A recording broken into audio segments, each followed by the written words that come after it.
Are you depressed? If so, you wouldn't be alone. I think everybody to some degree has struggled with depression in their lifetime. It's natural. Sometimes it's necessary. It happens. I've been depressed before, really depressed. It's pretty darn awful. When you're depressed, you don't really feel like doing things. You know you want to do stuff, but you just don't have the energy or the willpower to fight through and get it done. When you're depressed, you tend to think things are negative or they're going to get worse and worse and worse. It's very difficult to have optimism. It's very difficult to have faith that things are going to improve. When you're depressed, it feels like the weight of the world is piling on top of you. And to a certain degree, I think that's accurate. To me, depression is anytime you have accumulated discomfort within you that's stored up and has not been processed. Lots of people have lots of different definitions of what depression is. Lots of people have different theories on where it originates. For me, it's really simple. Anytime you have any kind of negative experience, even when you're younger, even when you're in the womb, all the cause and effect of things that happen. And negativity is anytime you have an experience where there's a message that says, I'm threatening you, I am harming you, or I'm doing something that you don't like. That's the three-pronged criteria for negativity. Every single time negativity hits, it's on your premises, no matter how old you are, no matter how equipped you are, no matter what the circumstances are, that negativity, the moment it touches base, you could generate on your own to come from outside of yourself. It could be from a number of different places. Once it hits, it is now within your ownership. As soon as it hits, it automatically is supposed to give you discomfort, disappointment, disapproval, discouragement, anger, stress, guilt, grief, fear, anxiety. You could go on down the list of all the uncomfortable emotions. Those uncomfortable emotions are supposed to alert you that there's some kind of threat or harm on your premises that needs to be eradicated. Hear me out on this, because this is where people really struggle. If you do not honor that process of becoming aware of the negativity, the origin of it, and then eradicate it, it will sit within you and it will stay there. Negativity hits, then the discomfort to alert you. They both get coupled and they stay within you, and that piles up. And unfortunately, it compounds like bank interest. It starts to get stronger and stronger, and that starts to weigh down on you. Next thing you know, it's too heavy. At first, you kind of get used to it. You deal with it. You keep moving forward. Progressive overload. Okay, it's a little bit heavy, but I can deal with this. But then when you start to get to those tougher situations, those peaks, those inclines, and the declines of life, those difficult scenarios where it gets too heavy, then it starts to really weigh down too much and you can't make moves. You feel deflated. You don't have the energy you used to have. That negativity is still in there. The bottom line for all of us, it's like poison or cancer. It's trying to destroy. It's trying to kill you. It's trying to kill your will. It's trying to defeat you. It's trying to keep you down. It's trying to keep you so that you're not activated and up and running. There's a war out there. There's tons of battles every single day, all day long. The moment you have too much of that discomfort and negativity piled up within you, good luck. It becomes insurmountable. Everybody in the world could tell you this is what you need to do. Do this, do that, fresh air, sunlight, exercise, move, eat healthy, try this, try that, medications, etc., etc. When you're depressed, it becomes overwhelming. You have to learn to be able to metabolize that negativity once it hits. My rule of thumb, and it's not always easy to follow, but it's my rule of thumb, and I try my best to adhere to it, is I don't let sleep time come until I've processed through all the negativity of my day. And that's easier said than done. And it wasn't always easy for me. I've been deeply depressed several times in my life.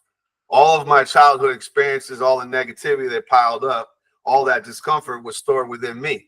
And it had nowhere to go. I wasn't able to express myself. I wasn't able to metabolize. I didn't have the skill. I didn't have the role modeling or the education to be able to know exactly what to do when negativity hit. So I just kept it within. It caused lots and lots of problems. It came out sideways, physiological symptoms. It came out with being angry and irritable and easily frustrated. You can go on learning difficulties. You know, if you're depressed, all this other, it manifests in different forms. but ultimately it was in there. And in order for me to get it out, I had to have catastrophic events that really made me pay attention and go, okay, I got to honor this. This is too overwhelming. There's too much going on. And I have to learn how to sift through this and get it out of my system. And so I did that. And I needed multiple depressive episodes, if you want to use that term.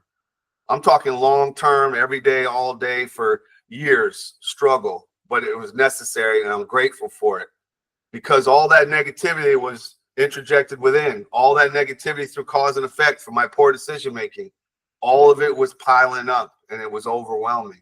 It has to get out. No medication is going to help with that process. No reading any kind of book, no going to some kind of symposium or whatever else. That stuff can be helpful for sure. But ultimately, negativity has to get out of your system. That's it. It's that simple. So you have to ask yourself, where does that negativity come from?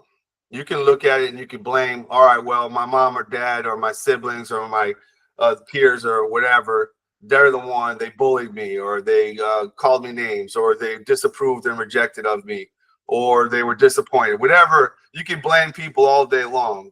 I suggest strongly to anyone that's listening out there that you really do a deep dive and try to figure out where does negativity originate in the first place.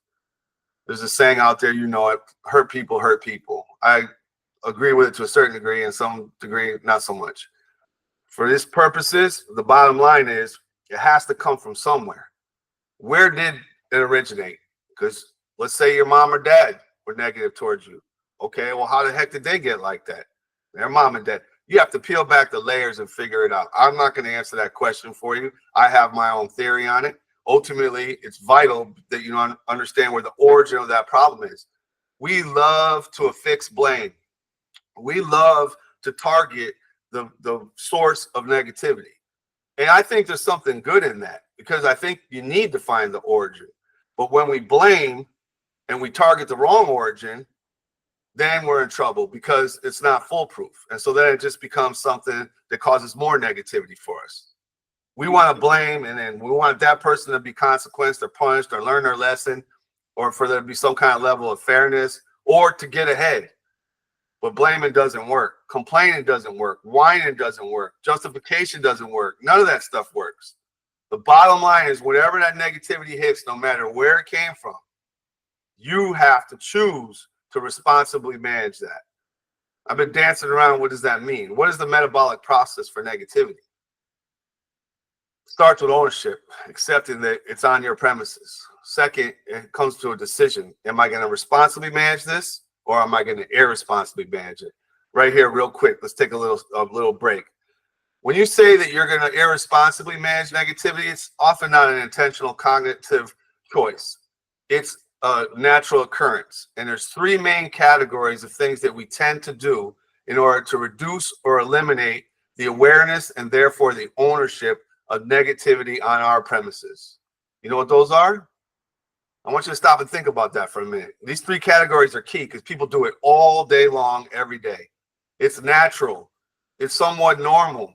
It's been role model to us. And quite often, to be honest, it's been cultivated that this is the way that you operate through life. The first category is called faulty thinking tactics. So that negativity hits and we automatically, subconsciously, without putting a lot of effort and energy into it, deny, rationalize, minimize, magnify, catastrophize. There's hundreds of these. They're automatic. We don't stop and we don't go, okay, you know what, today I'm going to choose to deny that one. It just happens. A lot of it is from our lineage and from our temperament and from cause and effect, but it's natural, second nature. From day one of your life, you've been dealing with negativity. That's one category, and that's a powerful, powerful category. Ultimately, it's to deceive ourselves that we have any negativity. The second category is called faulty behavioral tactics. And this one's also one of those ones to try to reduce and eliminate the awareness of any negativity on our premises. This is compulsive or addictive behaviors. We connect to a source. We do something in the hopes that we're going to get a short-term satisfaction, some sense of control, some sense of power, temporary relief or freedom or respite or peace or joy, whatever it may be, but it's short-lived. And then it's always coupled with more negativity. Addiction is a real powerful thing, and quite often it's to avoid that original negativity. The third category gets very layered and it gets very slippery and very quickly. Faulty relational tactics. There's two main categories for that. One is we just take our negativity and we directly displace it onto someone else. Happens all the time. It's overt, it's direct, and it's quite hostile. This next one is difficult. It's more projective, and it's a little bit slippier, like I said. We find a way to convey a message. It could be a little movement of your eye, a little micro expression. It could be the way you say something. It could be the words you could say. It could be your body language, or it could be direct verbalizations. Either way, we try to get the other person to take on that negativity and react to it. And three categories for that as well. We're trying to get them to turn around and be hostile or punitive or negative or disapproving in some way, shape, or form. And then it proves to us, wait a minute, I took that negativity off of my premises and I put it onto their porch and I see them reacting to it. So then it provides me, and this is delusional, evidence that I no longer have it. It's no longer my problem. I'm watching you act it out. That second subcategory is that they just take it on. You do whatever kind of way to convey a message, negativity, they pick up on it. You see them absorb it. It could be a micro expression, but it gives you the evidence. I no longer have it on my premises. All delusional. This is not rational. It's not reasonable, but it's what we do. The third subcategory of that is someone tries to rescue, fix, help, over empathize, over love, over nurture, too much softness, too much gentleness, and it's in a way trying to rescue or save you from that negativity. This can get real difficult real quick. So if you have questions, feel free in the comments or hit me up and I'll gladly explain more of this. Obviously, I'm going to do more videos and I'll get into the weeds on some of this. But I want to go back to that negativity, the coupling effect of the discomfort, and then how that piles up on your will, and then it causes you to be depressed. When you have a traumatic event, when you have abuse or neglect, those negative experiences can be profoundly difficult to sift through, especially when we're younger, when we don't have the words to put to what happens, and it ends up leaving us in a feeling state.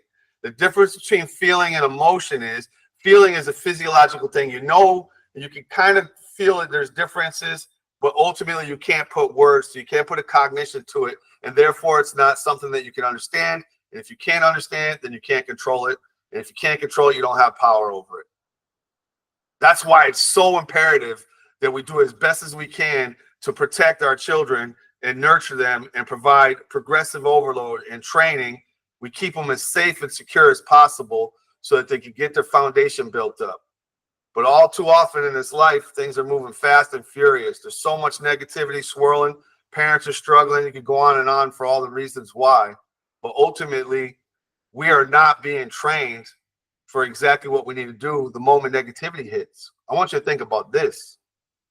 The first time you were told no as a child, in essence, war was set up with you. I want this, and then someone saying no. You have to make a decision what you're going to do. That's registering as negativity. First time you were told stop, you can't do something that you want to do. That's setting up war. That's conflict. That's negativity. First time that someone told you to go do something that you didn't want to do, war again. So you think about that all the way back then, and then you think about the thousands and thousands of repetitions of just being told no, stop, or go. And that alone, never mind the abuse and neglect and traumas of life. Every time you're injured, it's a majorly traumatic thing. Every time you're ill, every time you have a loss, every single day you're losing something. You're losing yesterday. You're losing the last minute of your life. Grief is loss, the feeling that linked with loss because you had something of valuable and it's no longer with you. That happens all the time. When you're injured, you were able to function fully, and then now you can't. That's a loss. That's negativity. Negativity means it's under zero. It's past neutral. It's down. You're at a deficit. Every single time that, additionally, that you want something that you don't have, that's loss. That's the discrepancy. That's negativity. And then you have the consequent grief. I like to distill down all discomfort down to 5 main ones. being fearful, stressed, angry, guilty, or feeling grief. All the other ones will distill down to that, and all of them ultimately nestle into grief. Everything that we do in life is to try to avoid the experience of loss and the consequent grief. We are not good at it. Grief is awful. I hate it. I do everything possible as well. Unfortunately, in this lifetime, especially the longer you live, the more grief, the more loss you're going to have. And it stinks. And it's a real thing. I've had many, many friends that were professional athletes or high-level athletes, and I've watched them. And I know from my own process with sports alone, when you can't do it anymore, that's a huge loss. And I've seen many, many of them struggle with, what am I supposed to do to fill the gaps? I invested so much into this. So much of my energy and my resources. I've developed these skills. It's gave me such great value. I love the challenging of myself. I love the problem solving. I love the effort. I love to figure out and navigate and become my best version of myself, to realize my potential, et cetera, et cetera. And then it's gone. It's a rough thing. That's just one example. Every single one of us has tons of examples of things that we've lost, or the discrepancy in what we have and what we need, or what we have and what we want. Either way, the cumulative effect of all of this negativity and the coupling discomfort, when that's stored within you, you're going to do one of those three faulty categories in order to try to get it away from your awareness and your ownership and your responsible management of it. All that to say this, and this is the most important part of this whole entire video. The metabolic process quite often includes you first accept ownership, then you choose to responsibly manage it. You don't choose one of those three categories. And responsible management of it, here's where it all is, right here, is that you choose to accept it is under your ownership, like I said, and now you're going to accept that it needs to be processed and removed from your system as best as possible. And almost always that revolves around forgiving other people first. So whoever gestated that negativity in the first place, you have to choose to forgive them. What does that mean? That means whether they willfully did it or by accident, it doesn't matter. That I am no longer going to hold them accountable or want them to have some kind of consequence or punishment or to learn a lesson. I'm going to let it go. I'm not going to rationalize and make excuses for them. I'm not going to deny that it was real. I'm not going to play around with, was it on purpose or was it not? I'm going to say they did it. Doesn't matter. The causal reasons. And ultimately, I'm no longer going to hold on to that. Sometimes, because we tend to react in one of those faulty categories, and we tend to be hostile and passive or aggressive or passive aggressive in reaction, then we need to ask for forgiveness. But you have to forgive first. There's many reasons behind that. Asking for forgiveness means I apologize. I do whatever I can to try to make amends, even if someone else started it. This is why we have so many conflicts in life. This is why countries are pitted against it. Ideologies are pitted against. Factions of people. You could go on and on. The reason why we have conflicts is nobody wants to forgive. Nobody wants to apologize. No one wants to try to make amends. No one wants to learn to let this stuff go. We're not built like that as humans. We want to fight. We want justice. We want fairness. We want things to be accurate. We want things to be leveled out. We want everyone to get what they deserve. Inherent in this whole metabolic process is empathy. And that's tough for a lot of people as well. Mercy. Mercy means I know someone intentionally tried to harm me, abuse, or neglect me, and I am choosing not to give them any kind of punishment in return. Are you merciful? I can be extremely merciful at times, certain scenarios for sure. It's now easy, but there's those other categories of times where it's not. Who do you have difficulty being mercy towards, and why? Have you ever received mercy? I have. It's an incredible, beautiful thing. It doesn't even make sense. When you've done something wrong, willfully especially, and you've done damage, and someone gives you mercy, not excusing it, not denying it, owning the fact that it did happen and you did harm, and they choose to be merciful. If you've been a recipient of that, it's an incredible, beautiful thing. All of these things I'm talking about are often necessary in order to be able to metabolize that negativity. And here's the thing. All of that is hard work. That means you have to prioritize it. You can't say no to it. You can't make excuses. You can't prioritize other stuff. You have to honor that. And like I said, my goal is by the end of the day. My goal is by the moment. Also inherent in this process is expressing yourself as fully and completely as you'd like, but not to anyone else that can't handle it. When something happens where it's negative, I think it's perfectly 100% natural, normal, and necessary to get it all out of your system. You could yell, you could scream, you could cry, you could kick, you could bite, you could scratch. Just don't do it towards someone that doesn't deserve it, nor can not handle it. Sometimes a therapist, sometimes a counselor, sometimes a pastor, sometimes whatever, a friend, a family member, whatever, can handle some of this stuff because they can metabolize it or don't take it personally or it doesn't do damage, then that's fine. But you need to find the source that's strong enough, smart enough, and benevolent enough to be able to handle all that toxicity.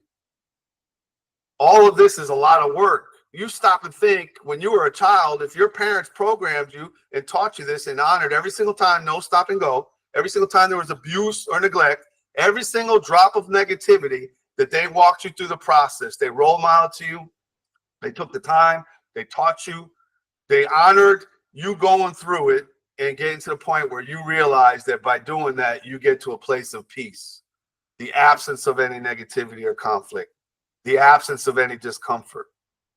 It's temporary, it's a process, and you got to keep doing it. And that's the big thing here. You can do all that stuff I just got done saying, but you're going to have to press repeat and press repeat again and repeat again. And that's just the way it is. But anything short of that is you're basically saying this: I don't love me, and I don't love that person, and I don't love our relationship. It's easier when it's someone valuable in your life. When it's a stranger, that's different. But even then, the bottom line is you're not loving yourself when you're holding on to that negativity. Everybody on this earth is seeking to love and be loved.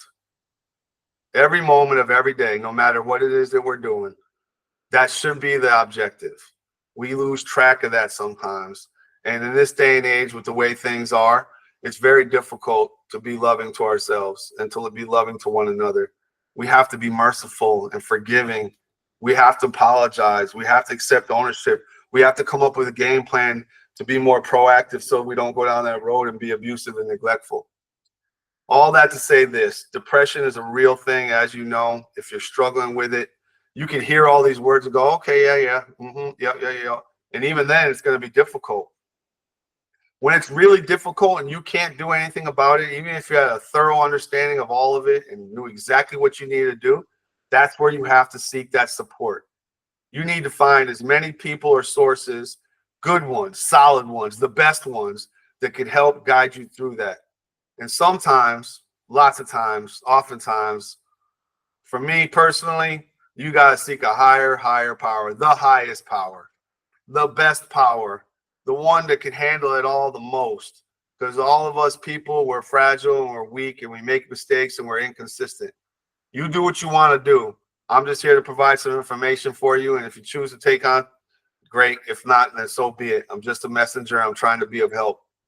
With all that being said, if you're depressed, my homework assignment for you is to start to chip away by identifying the sources of your life that have done a behavior or sensual message that causes you to have fear, stress, anger, guilt, or grief.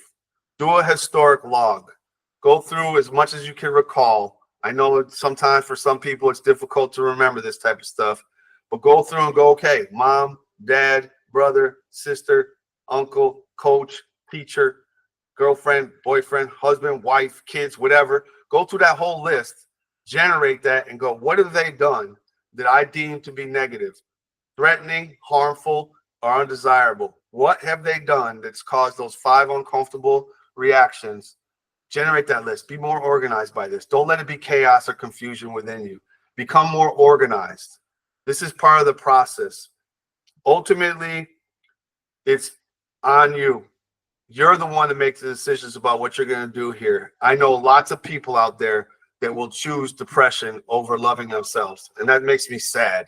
But ultimately, we all have our free will to choose what we're going to do in this lifetime, within reason, obviously. All that to say this, I'm your ally. I want to help. If you guys got any questions or you like more content on specific things, please let me know. I want to be an asset, and trust, I know there's a war out there. There's tons of battles. Keep going strong. Be intentional. Live with purpose. Love yourself. Love others. It's all about that love. Hopefully I'll talk to you soon.